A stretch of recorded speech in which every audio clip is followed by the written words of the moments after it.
नमस्कार, welcome you to my channel 7 heaven serenity. Friends, मैंने अपनी पिछली वीडियो में 7 एनर्जी सेंटर्स के बारे में बताया था। 7 major energy centre, major energy circles, major energy chakra, जो हमारी पूरी बॉडी को रेगुलेट करते हैं। हमारी प्रैक्टिकल लाइफ में वो बहुत इम्पोर्टेंट रोल करते हैं। और मैंने अपनी वीडियो में, लास्ट वीडियो में यंगस्टर्स को जोड़ने के लिए ये स्पेशली कहा था कि इन लोगों को बहुत ज्यादा जरूरत है अपने एनर्जी सेंटर्स को जानने की, क्योंकि इनकी एनर्जी बहुत एक्टिवेट हुई भी होती है। ये लोग एग्रेसिव होते हैं, इन पे बहुत स्ट्रेस भी होता है और इनको जानना जरूरी है कि ये अपनी एनर्जी को बैलेंस कैसे करें। वैसे हर एक इंसान को ये जानना जरूरी है कि अपने इन एनर्जी चक्रों को कैसे एक्टिवेट करना है। अगर ये ब्लॉक्ड है तो उनको एक्टिवेट करना है, और अगर ओवर एक्टिवेटेड है तो इनको बैलेंस करना है। तो ये जो 7 मेजर चक्र होते हैं, मैंने आपको बताया था। सबसे पहले रूट चक्र, फिर स्वादिष्ठान चक्र जिसको हम सैक्रल चक्र भी कहते हैं, फिर मणिपुर चक्र, मणिपुर चक्र दैट इज सोलर प्लेक्सस चक्र। उसके बाद हमारा हार्ट चक्र आता है, अनाहत चक्र। अनाहत चक्र के बाद विशुद्धि चक्र, थ्रोट चक्र होता है। थ्रोट चक्र के बाद हमारा थर्ड आई चक्र आता है, और उसके बाद सहस्त्रधार क्राउन चक्र आता है। आज सबसे पहले हम जिस चक्र के बारे में बात करेंगे वो है रूट चक्र, मूलाधार चक्र। मूलाधार मतलब आधार, जिसका रूट कहाँ से होती है, जहां से बेस शुरू होता है। तो हमारे स्पाइनल कॉर्ड के बेस में ये रूट चक्र होता है, और रूट चक्र से ही जब अगर ये रूट चक्र हमारा ब्लॉक होता है तो उसके ऊपर के सारे चक्र भी हमारे ठीक से उसमें एनर्जी का फ्लो नहीं होता है, जिसकी वजह से और सारे चक्र भी बैलेंस नहीं हो पाते हैं। तो सबसे पहले हमें अपना रूट चक्र को बैलेंस करना है। तो रूट चक्र बैलेंस है या नहीं, ओवर एक्टिवेटेड है या ब्लॉक्ड है, वो हमें कैसे पता लगेगा। कहीं ना कहीं हमारी एनर्जी अगर डाउन है, हम डिप्रेस फील कर रहे हैं, या हमें बहुत सारे नेगेटिव थॉट्स आते हैं, बहुत सारी हमारी चिंताएं हैं, तो हमारा ये रूट चक्र ब्लॉक हो जाता है। और बेसिक नीड्स, रूट मतलब बेसिक चीजें, रूट चक्र से रिलेटेड होता है हमारा रोटी, कपड़ा, मकान। इन सब की टेंशन में ही इंसान लगा रहता है कि कहाँ से हमारा मकान का बनेगा, इसका किराया देना है, मतलब फाइनेंशियल इश्यूज से वो घिरा रहता है, जिससे उसका रूट चक्र ब्लॉक होने लगता है। दूसरी बात आती है कि स्टेबिलिटी, फोकस्ड, आप फोकस नहीं रह पाते हैं किसी भी चीज में, आप स्टेबल नहीं रह पाते हैं किसी काम को करने में, आपका मन इधर उधर भागता है, और कहीं ना कहीं ये रूट चक्र ब्लॉक होता है। रूट चक्र का जो बेसिक जो कलर होता है वो रेड कलर का होता है, और इसका जो बीज मंत्र होता है लम। तो हमें कैसे इसको एक्टिवेट करना है। अगर हमारा रूट चक्र ब्लॉक्ड है तो हमें क्या करना है, रेड कलर के कपड़े पहनने हैं, रेड कलर के फ्रूट्स एंड वेजिटेबल्स खाने हैं, जैसे एप्पल है, कैरेट है, और आपका टमाटर और चुकंदर, इस तरीके के आप रेड फ्रूट्स और वेजिटेबल्स खाइए, जिससे आपकी बॉडी में एनर्जी आए और आपकी बॉडी एक्टिवेट हो, आपका रूट चक्र एक्टिवेट हो, आप में स्टेबिलिटी आए, आप कॉन्फिडेंट हो, तब आपका रूट चक्र एक्टिवेट होता है।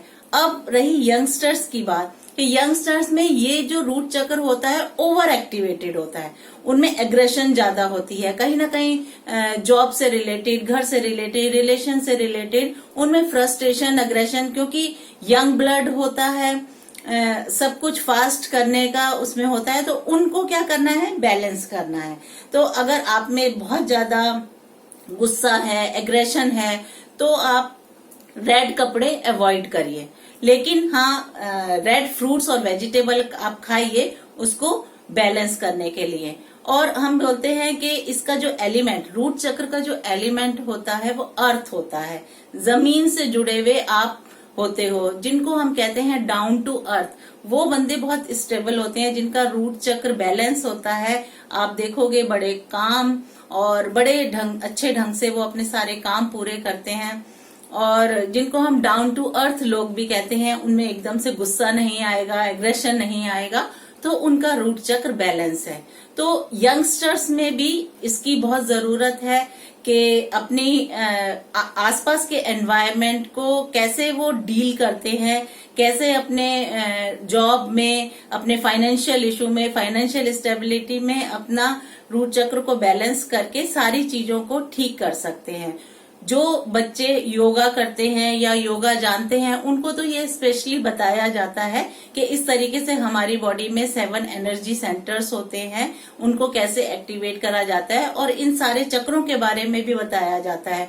और उनको पता भी होता है कि ये 7 एनर्जी सर्कल्स जो चक्रास होते हैं वो हमारी बॉडी को रेगुलेट करते हैं, हमारे अंदर एनर्जी का फ्लो करते हैं, हमें ये सारी बीमारियों से रोकते हैं अगर हमारे ये एनर्जी सेंटर बैलेंस्ड होते हैं। तो योगा में भी एक पोस्चर है इसको बैलेंस करने का, जिसे हम ताड़ आसन कहते हैं। एक तरीके से ट्री पोस्चर बनाकर आप अपने हाथों को ऊपर की तरफ ले जाके इस तरीके से जोड़ के एक पैर पे आप कितनी देर तक खड़े रह सकते हैं। पहले एक टांग पे खड़े हो जाइए, फिर दूसरी टांग पे। तो जितनी देर भी आप इस योगा आसन का अभ्यास करेंगे उतने ही आपको स्टेबिलिटी मिलेगी, उतने ही आप काम होते चले जाएंगे और आपका मूलाधार चक्र, ये जो रूट चक्र है, वो एक्टिवेट होना शुरू हो जाएगा और बैलेंस होना शुरू हो जाएगा। तो ये सबके लिए ही बहुत जरूरी है। ऐसा नहीं है कि स्पेशल लोगों के लिए ही ये सब नॉलेज की जरूरत है, लेकिन हाँ, ये पक्की बात है, मैं सीमा सक्सेना रेकी ग्रैंड मास्टर आपको एश्योरिटी देती हूँ कि अगर आपको ये नॉलेज है तो आप जरूर स्पेशल हो जाएंगे, आपको बैलेंस करना आ जाएगा अपनी बॉडी की एनर्जी को। और सबसे इम्पोर्टेंट, ये एक पेरेंटल टिप्स भी है, बच्चों को भी अभी से आप सिखाइए कि आपकी बॉडी में कौन कौन से एनर्जी सेंटर हो सकते हैं और किस तरीके से आप एक्टिव रह सकते हो। बच्चों में बहुत अच्छी एनर्जी होती है, उनमें डिप्रेशन और ये सब नहीं होता है। बच्चे नंगे पैर जमीन में भागते दौड़ते हैं तो वो एक जमीन से जुड़े हुए होते हैं, उनका कॉन्फिडेंस लेवल ऑलरेडी हाई होता है। अगर आपको नॉलेज होगी तो आप अपने बच्चों को भी देख सकते हैं कि इसका कौन सा चक्र ज्यादा एक्टिवेट है, कौन सा चक्र बैलेंस है और कौन सा चक्र ओवर एक्टिवेटेड है, तो उसको बैलेंस कैसे किया जाए। बच्चों में अगर आप छोटेपन से ही उसमें ये आदत डाल दें तो उनकी बॉडी रेगुलेट होना शुरू हो जाएगी, उनको अपने अंदर पता चलने लगेगा। आप देखो, जैसे आपको गुस्सा आने लगता है तो आपकी ब्रीदिंग जो है पैटर्न बदल जाता है, थोड़ा फास्ट हो जाता है। फास्ट होने से क्या होता है, वो एनर्जी सेंटर्स ओवर एक्टिवेट होने लगते हैं। अब जहां हम कहते हैं कि जैसे ही गुस्सा आए आप डीप ब्रीथ लेना शुरू कर दो। डीप ब्रीथ लेना क्यों शुरू कर दो? ताकि वो बैलेंस हो जाए, आप कूल हो जाओ, काम हो जाओ और स्टेबल हो जाओ। जब आप स्टेबल हो जाते हो तो आपका मूलाधार चक्र भी स्टेबल हो जाता है, बैलेंस हो जाता है और आप अच्छे से सोच समझ के काम कर सकते हैं। तो ये जानकारी बहुत जरूरी है।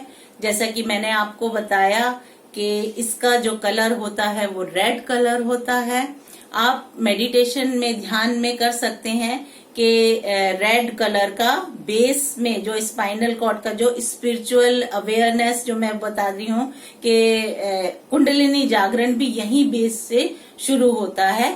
तो आप इस तरीके से लम करके आंख बंद करके प्रैक्टिस करें, ध्यान करें कि मेरा चक्र ये बैलेंस हो रहा है और साथ साथ ये अफर्मेशन देते जाएं, I am stable, I am healthy, I am fit. तो इस तरीके से आप क्या होता है, धीरे धीरे स्टेबिलिटी आती है और आपका मूलाधार चक्र एक्टिवेट होने लगता है, बैलेंस होना लगता है।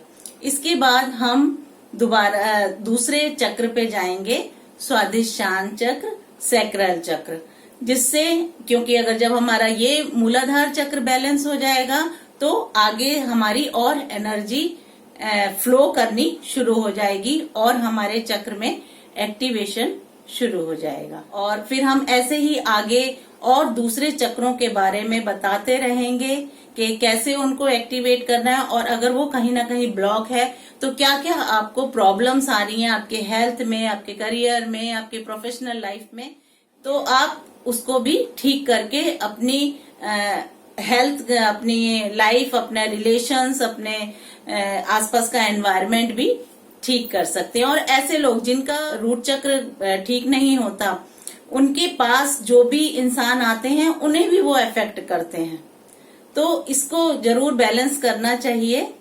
Thank you. अगर आपको मेरी ये वीडियो पसंद आई है तो आप जरूर लाइक करिए, शेयर करिए, कमेंट जरूर करिए कि आपने इसकी प्रैक्टिस करी, क्या आपको फील हुआ है, कैसे आपको अपना एनर्जी के अंदर फील हो रहा है। और सब्सक्राइब करिए और बेल आइकन को प्रेस करिए ताकि सारी नोटिफिकेशन आपके पास आ सके। Thank you.